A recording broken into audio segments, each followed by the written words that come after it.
حضرت عمر کے ایمان لانے پر پھر مسلمانوں نے مسجد کے اندر آ کر اور کھلا صحن کعبہ کے اندر آ کر نماز پڑھی، اور جب ہجرت کے لیے نکلے ہیں تو اعلان کر، باقی چھپ کے نکلتے تھے صحابہ، چھپ کر پتہ لگ جائے کسی کو، اور آپ نے آ کر وہاں 2 رکعت نماز پڑھی اور کہا دیکھو میں جا رہا ہوں، ہجرت کر رہا ہوں، اگر کسی کی خواہش ہو کہ اس کی ماں اسے روئے تو آئے اس پہاڑ کے پیچھے میرا مقابلہ کر لے، روک لے۔ تو یہ تھے حضرت عمر۔ ابو لولو فیروز ایک مجوسی ایرانی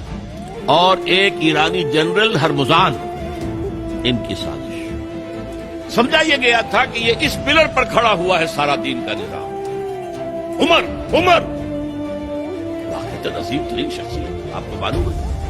کہ ڈاکٹر مائیکل ہارٹ جو 100 پوری دنیا کے عظیم انسانوں کا جو اس نے چناؤ کیا ہے، 100 کا عظیم ترین انسانوں کا، نمبر 1 پر حضور ہے تو نمبر 50 پر حضرت عمر ہے، مسلمان اور کوئی شامل نہیں۔